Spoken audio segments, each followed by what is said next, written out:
আশা করি তোমরা থাম্বনেল দেখে বুঝতে পেরেছো যে আজকে কিসের ভিডিও। এবং তোমাদের বলে দিই, তোমাদের ধন্যবাদ আমার চ্যানেলটা সাবস্ক্রাইব, আমাকে সাপোর্ট এবং আমার এই ভিডিওটা দেখার জন্য। এবং আজকে যে ভিডিও নিয়ে আমি এসেছি সেটা হলো সায়েন্সের কিছু প্রশ্ন। এবার সায়েন্সের প্রশ্ন কেন, সামনে যেহেতু এনটিপিসি এবং যেহেতু ওবিসি কেসের জন্য রাজ্যের বিভিন্ন পরীক্ষা আটকে আছে, তাই আমি এনটিপিসির উপরে একটু নজর দিচ্ছি। এবার দেখো, তুমি বলতে পারো এনটিপিসির উপর নজর দিচ্ছি তাহলে কি ডাব্লিউবিসিএস বা রাজ্যে যে ক্লার্কশিপ মিসনেস এগুলোর উপর নজর দেবো না? দেখো, সায়েন্স এমন একটা ওয়েটেজ রাখে যেটা কিন্তু সব পরীক্ষায় লাগে। তাই তুমি ভাবছো যে শুধু এনটিপিসির জন্য পড়ছি মানে শুধু এনটিপিসি, তা না। এটা কিন্তু তোমার বিভিন্ন পরীক্ষায় লাগবে কাজে, শুধু মানে এনটিপিসি না। বা এটা কিন্তু ডাব্লিউবিসিএস লাগবে, এটা মিসলেনিয়াসে লাগবে, এটা ক্লার্কশিপ সামনে বেরোচ্ছে, ক্লার্কশিপও লাগবে। এছাড়াও তোমার সিজিএল, সিএইচএস লেভেল, এমটিএস, আরও যেসব ধরো এমভিআই বেরোবে সেখানে তো লাগবেই। আচ্ছা, আজকে বেশি না বলে আমি শুরু করি ক্লাসটা, ঠিক আছে? আর শুরু করার আগে আবারও বলবো, তোমার যদি ভালো লাগে অবশ্যই চ্যানেলটা সাবস্ক্রাইব করো, শেয়ার করো এবং লাইক করো। এবং আমাকে সাপোর্ট, তোমাদের একটা সাপোর্ট বা তোমাদের একটা সাবস্ক্রাইব করলে, হ্যাঁ, আমি কিন্তু অনেক এন্টু পাই এবং আরও ভালো ভালো আরও অথেন্টিক এবং প্রশ্ন, আরও ভালো প্রশ্ন আনার আমি মানে সাহস পাই এবং কি ভরসা, মানে কী বলবো, আনন্দ পাই যে তুমি যদি আনতে পারি, তোমরা পছন্দ করছো, তোমরা আমার চ্যানেলটাকে ভালোবাসছো। আর অবশ্যই দেখো, আমি চ্যানেলে কিন্তু অনেক কুইজ দিয়ে রেখেছি, কুইজগুলো তোমরা দেখতেই পারো, কুইজের উত্তর দিয়ে নিজেদের মক টেস্টটা একবার ছাড়িয়ে নিতে পারো। আচ্ছা, শুরু করি। দেখো, বলেছে হ্যালোজেন মৌলগুলো কত নম্বর গ্রুপে থাকে। আমি কিন্তু তোমাদের যে এই বলো পিরিয়ডিক টেবিলের পুরো ক্লাস করেছি, দুখানা ক্লাস, মানে দুখানা পার্টে পুরো পিরিয়ডিক টেবিল শেষ করে ফেলেছি। তোমরা আমাদের প্লেলিস্ট যাবে, প্লেলিস্টে সায়েন্সের যে প্লেলিস্ট আছে ওখানে যাবে, দেখবে পিরিয়ডিক টেবিল আছে। পিরিয়ডিক টেবিল দেখলে অবশ্যই তোমরা পেরে যেতে যে 1 মিনিট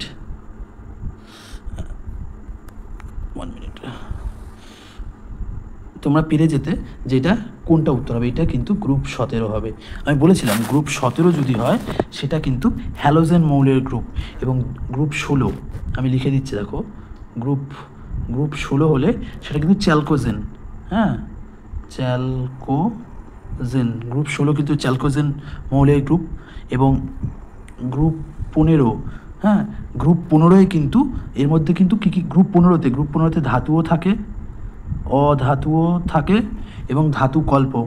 এবার বলি ধাতু কল্প কাকে বলে, যার মধ্যে ধাতু ও অধাতু দুজনের গুণই বর্তমান, সেটা যেরকম অ্যাসবেস্টর, অ্যান্টিমনি, হ্যাঁ, এইগুলো কিন্তু এসবি এবং অ্যান্টিমনি এস, এদের মধ্যে কিন্তু ধাতু অধাতু দুজনের গুণই দেখা যায়।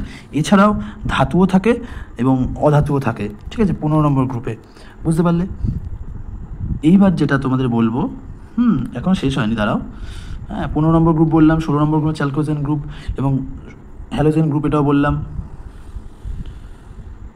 আচ্ছা, এবার যেটা বলবো, আর যেটা গ্রুপ 13, এটা কিন্তু উভয়ধর্মী, মানে এই মৌলগুলোর মধ্যে ক্ষার ধর্ম বর্তমান, হ্যাঁ, এবং মানে উভয়ধর্মী মানে এদের যদি এদের সঙ্গে জলের বিক্রিয়া হয়, এরা ক্ষারও উৎপন্ন করতে পারে, আবার বেসিকও উৎপন্ন করতে পারে।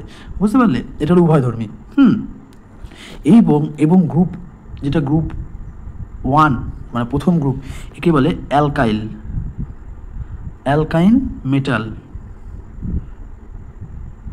মেটাল গ্রুপ, ঠিক আছে। এবং গ্রুপ 2কে কী বলে? গ্রুপ 2কে বলে অ্যালকাইন আর্থ মেটাল। তাহলে বুঝতে পারলে? তাহলে গ্রুপ 1কে বলে অ্যালকাইল মেটাল, গ্রুপ 2কে বলে অ্যালকাইন আর্থ মেটাল। তাহলে 1, 2 এবং 13 নম্বর গ্রুপকে বলে উভয়ধর্মী গ্রুপ। 15 নম্বর গ্রুপকে বলে যেখানে ধাতু, অধাতু এবং ধাতুকল্প 3 জনই থাকে। 16 নম্বর গ্রুপে সেটা চ্যালকোজেন মৌলের গ্রুপ। এবং 17 নম্বর গ্রুপ হলো হ্যালোজেন মৌলের গ্রুপ। আর তোমাদের আর পর্যায় সারণী, দেখো, পর্যায় সারণী অনেক কিছু আছে। আমি যদি পর্যায় সারণী পুরো বলতে যাই, হ্যাঁ, তাহলে কিন্তু তোমাদের মানে অনেকটা সময় লেগে যাবে। হ্যাঁ, তোমরা আমার ভিডিওটা দেখলে তোমরা কিন্তু অবশ্যই বুঝতে পারবে যে মানে আমি কী কতটা ভালো করে বোঝানো হয়েছে পিরিয়ডিক টেবিল। হ্যাঁ, এখানে যদি বোঝাতে যাই না, তোমার অনেকক্ষণ নিচে লেগে যাবে, একটু প্রবলেম। হ্যাঁ, তোমাদের কিন্তু অনেকক্ষণ লেগে যাবে, বুঝলে? এর জন্য আমি এইটা আর এগালাম না এ ব্যাপারে। এইবার আর এছাড়াও অনেক কিছু, অষ্টক সূত্র আছে। আর এই পিরিয়ডিক টেবিলের জনক বলা হয় মেন্ডেলিভকে, ঠিক আছে। আর এছাড়াও তোমরা আর একটা আছে মোজলেকে কিন্তু আধুনিক পিরিয়ড টেবিলের জনক বলা হয়। উনি কিন্তু এক্স রে রশ্মি দিয়ে পারমাণবিক সংখ্যার মাধ্যমে পুরো মডার্ন পিরিয়ড টেবিল সাজিয়েছিল। আর ট্রান্সজেনিক মৌল কাদের বলে? ট্রান্সজেনিক মৌল, যাদের মধ্যে মানে যোজ্যতা বিভিন্ন রকম যোজ্যতা, কোনো সময় 2, কোনো সময় 1, কোনো সময় 3, কোনো সময় 5, তাদের বলে ট্রান্সজেনিক মৌল বলা হয়। আর এছাড়াও আর একটা জিনিস তোমাদের বলে দিই যে ফার্স্ট আর্টিফিশিয়াল এলিমেন্ট হলো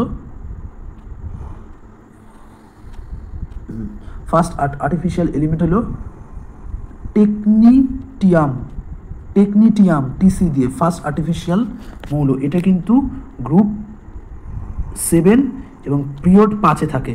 গ্রুপ 7 পিরিয়ড 5 কোনটা গ্রুপ হলো যদি লম্বা বরাবর আর পিরিয়ড হলো এই বরাবর। তাহলে তুমি যদি মনে রাখতে পারো যে 75তম যে দুর্গাপূজা হয় না, যে রজত জয়ন্তী, এরকম তো 75তমে এই টেকনিশিয়াম তৈরি হয়েছিল। হ্যাঁ, এরকম কোনো মনে রাখতেই পারো। এছাড়াও হাইড্রোজেন আবিষ্কার করেছিল ক্যাভেন্ডিশ, অক্সিজেন আবিষ্কার করেছিল, এটা মুছে দিই তাহলে তোমরা আরও লিখে নিতে পারবে। মুছে নিই তাহলে হাইড্রোজেনকে আবিষ্কার করেছিল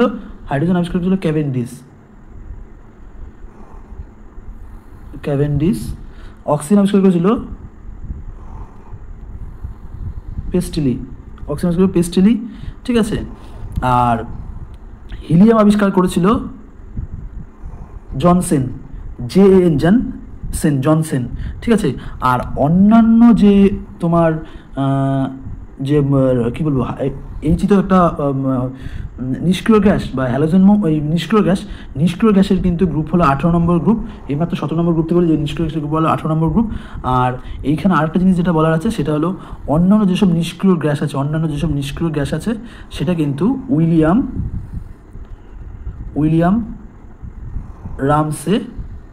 রামসে আবিষ্কার করেছিল। তাহলে কি বললাম? হিলিয়াম আবিষ্কার করেছে জনসন, আর অন্যান্য যে মৌল আছে সেগুলো উইলিয়াম রামসে আবিষ্কার করে। ঠিক আছে, তোমরা পিরিয়ড টেবিলটা দেখলে পুরো ক্লিয়ার হয়ে যাবে। তোমরা প্লিজ প্লিজ কেন বলছি, তোমরা দেখলে তোমাদের উপকার হবে। আচ্ছা, তারপরটা যাচ্ছি। আচ্ছা, অরাম যে শব্দটা, এই অরাম শব্দটা কার সঙ্গে রিলেটেড? এই অরাম শব্দটা এসছে সোনার সঙ্গে রিলেটেড। আসলে হলো সোনার সঙ্গে কেন রিলেটেড? ল্যাটিন ভাষায় AURUM, অরাম, এই অরামের AU দিয়ে কিন্তু সোনার সংকেত এসছে AU, ঠিক আছে। এই জন্যই অরাম শব্দটা কিন্তু সোনার সঙ্গে রিলেটেড। আর আমরা এখানে যে সিলভারের তোমার ল্যাটিন নাম হলো অ্যাজেন্টাম। অ্যাজেন্টাম AG দিয়ে লেখা আছে, এই জন্য সিলভারের সংকেত AG। আচ্ছা, এখানে লোহার কিন্তু আমরা যেটা বলি, লোহাকে আমরা বলি লোহা, কিন্তু আসলে ল্যাটিন হলো ফেরাস, এই জন্য FE দিয়ে লিখি, ফেরাস। হ্যাঁ, বুঝতে পারলে? আবার ল্যাটিনে আমরা এইখানে যে পারদ আছে না, পারদ আমরা বলি না, ওখানে বলি মার্কারি বলি বলে ওটা HG দিয়ে লিখি, মার্কারি। আর কপারকে আমরা কুপ্রাম, যেটা CU দিয়ে ক্রু হয়, তাই এই ল্যাটিন ভাষা থেকে কিন্তু এদের সংকেতগুলো এসছে এরকম করে, ঠিক আছে। আশা করি এটা বুঝতে পারলে। 1 মিনিট, দেখো এখানে সোডিয়াম, সালফার কেন বলছে? সোডিয়াম বাইকার্বনেটের সংকেত সবসময় আমার মনে রাখবে যে সোডিয়াম বাইকার্বনেট যখনই তোমার মাঝখানে একটা H থাকবে, H থাকলে ওটা বাইকার্বনেট হয়ে যায়। H না থাকলে যেরকম এটার সংকেত এরম হতো, তাহলে এটা সোডিয়াম কার্বনেট। এবার বলো এখানে 2 কেন দিলাম? কার্বনেটের যোজ্যতা 2, সোডিয়ামের যোজ্যতা 1, তাহলে কার্বনেট দিয়ে দেবে সোডিয়ামকে তার যোজ্যতা, সোডিয়াম দিয়ে দেবে কার্বনেটকে তার যোজ্যতা, তার জন্য এটা 2 লিখি। আর বাইকার্বনেটের যোজ্যতা মানে বাইকার্বনেট, এটা বাইকার্বনেটের যোজ্যতা 1 আর সোডিয়ামের যোজ্যতা 1, তাই A কে 1 দিল, A কে 1 দিল, তার জন্য কিন্তু এক থাকবে না, এর জন্য সংকেতটা হলো A অপশান। তাহলে সোডিয়াম বাইকার্বনেট হলো এইটা। এই সোডিয়াম বাইকার্বনেট কিসে কাজে লাগে এটা আমি বলবো না, এটা কিন্তু তোমরা আমাকে কমেন্টে বলবে সোডিয়াম বাইকার্বনেট কিসে কাজে লাগে, ঠিক আছে। এবং এখানে আরেকটা জিনিস আছে, 1 মিনিট, এত প্রবলেম করে না। এবার তোমার যেটা বোঝাচ্ছিলাম আমি, এই সোডিয়াম যে বাইকার্বনেট, এই যে NaHCO3, একে কিন্তু আমাদের বেকিং সোডাও বলে, ঠিক আছে। কি বলে বললাম? বেকিং সোডাও কিন্তু একে বলে থাকে। হ্যাঁ, বেকিং সোডা, এইটা কিন্তু অ্যান্টাসিড হিসেবে কাজে লাগে। ধরো এটা কিন্তু ধরো তোমার কিছু খাওয়ার পর অ্যাসিডিটি হয়ে গেল, ওই অ্যাসিডিটিকে নিউট্রালাইজ করতে কিন্তু সোডিয়াম বাইকার্বনেট কাজে লাগে, ঠিক আছে। আর আর আরেকটা যেটা আছে এখানে দেখো দেখো দেখো যেটা দিয়ে রেখেছে এখানে যে NaO, যেটা সোডিয়াম হাইড্রোক্সাইড বলে। এই সোডিয়াম হাইড্রোক্সাইড কিন্তু আমাদের ধরো সাবান, হ্যাঁ, এছাড়াও সাবান তৈরি করতে, এছাড়াও ডিটারজেন্ট তৈরি করতে লাগে, এছাড়াও জলে, হ্যাঁ, জলের যে ক্ষরতা, হ্যাঁ, জলের যে ক্ষরতা সেটাও কিন্তু মানে দূর করতে, এছাড়াও খাদ্য প্রক্রিয়াকরণে কিন্তু এই সোডিয়াম হাইড্রোক্সাইডের প্রচুর ইউজ আছে। এবং এবং দেখো আরেকটা জিনিস যেটা বলতে যাচ্ছি, এবার পরের প্রশ্নে আমি যাচ্ছি যে এইখানে কোনটা কৃত্রিম হরমোন নয়। হ্যাঁ, এখানে যে কটা হরমোন আছে সব কটাই কিন্তু আমাদের হলো তোমার হলো উদ্ভিদ হরমোন। এবার উদ্ভিদ হরমোন, যেহেতু উদ্ভিদ হরমোন সাধারণত কবে ভাগ করা যায়, এটা সবার প্রশ্ন আসতে পারে, উদ্ভিদ হরমোন কবে ভাগ করা যায়। দেখো উদ্ভিদ হরমোন সাধারণত প্রথমত গ্রোথের বেসিসে 3 ভাবে ভাগ করা যায়। কিরকম করে ভাগ করবে? ধরো একটা হলো, আমি দেখাচ্ছি, ধরো এরকম 1 মিনিট, একটু কষ্ট করে বোঝো, পরবর্তীকালে যখন আস্তে আস্তে আমার চ্যানেল গ্রো করবে আমি আরও ভালো করে আরও ভালো টুলস দিয়ে বোঝাবো, ঠিক আছে? তবে একটা হলো গ্রোথ হরমোন, যেটা হলো সবসময় বৃদ্ধিতে সাহায্য করে। একটা গ্রোথ ইনহেরিটেন্ট, এটাকে ধরো গ্রোথ প্রোমোটার বলা যায়, তোমরা লিখে নিতে হবে গ্রোথ প্রোমোটার। একটা হলো গ্রোথ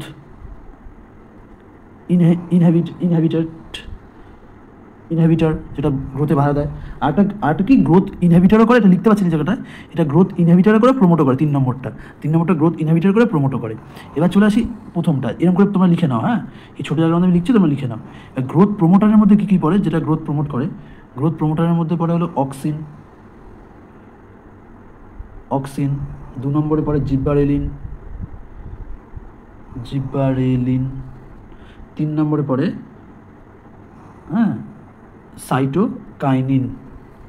অক্সিনের কাজ হলো উদ্ভিদের বৃদ্ধিতে সাহায্য করে, জানো যে উদ্ভিদের অগ্রভাগের এবং মূলের, এছাড়া মানে ফল ধারণও অক্সিন সাহায্য করে, এবং মেন উদ্ভিদের গ্রোথে সাহায্য করে অক্সিন।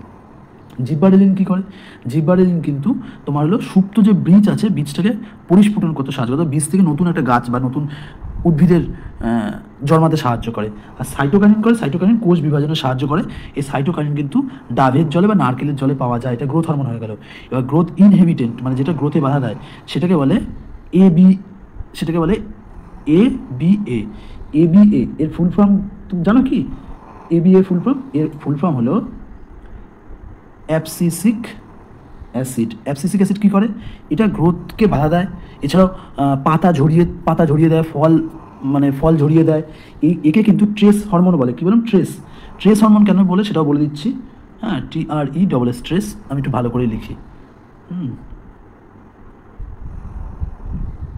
দেখো ট্রেস হরমোন কেন বলে? TRESS, trace hormone. ধরো কোনো কারণে বৃষ্টি খুব কম হচ্ছে, কোনো কারণে খুব খরা হয়েছে, তা পাতা যদি তখনও বাষ্পমোচন করে, হ্যাঁ, তাহলে কি হবে? পাতা মানে গাছের দেহ থেকে জল বেরিয়ে যাবে। তা সেই সময় কিন্তু পাতা ঝরিয়ে দিতে হবে, পাতা ঝরিয়ে দিয়ে ট্রেস কমাতে হবে গাছের। এবং কোনো কারণে ধরো খুব ঠান্ডা পড়লো, সেই সময় কিন্তু বাষ্পমোচনে কিছু ঘাটতি পড়ে বা জলের অভাব পড়ে, সেই সকল এই ড্রাস্টিক্যালি যেই মানে তোমার সিচুয়েশানগুলো, হ্যাঁ, এইগুলো কিন্তু এই ABB স্ট্রেস হরমোনটা কন্ট্রোল করতে সাহায্য করে, ঠিক আছে? আর লাস্ট যেটা আছে, যেটা হলো ইথিলিন, যেটা গ্যাসিয়াস হরমোন বলে ইথিলিনকে, হ্যাঁ, এটা কিন্তু ফল পাকাতে খুব কাজে লাগে। ফল পাকাতে একে কিন্তু গ্রোথ প্রমোটারও করে, গ্রোথ ইনহিবিটারও করে, যখন যেরকম দরকার, ঠিক আছে? এটা বুঝতে পারলে? হ্যাঁ, তাহলে এইখানে তাহলে কী দাঁড়ালো? এইখানে কিন্তু দাঁড়ালো যে এর মধ্যে কোনটা হলো তোমার হলো কৃত্রিম হরমোন না, তাহলে ABB, যেটা অ্যাবসিসিক অ্যাসিড বলে। অ্যাবসিসিক অ্যাসিড এটা কী করে? পাতা ঝরিয়ে দেয়, ফুল ঝরিয়ে দেয়, ফল ঝরিয়ে দেয়, এটা হলো এর মেন কাজ।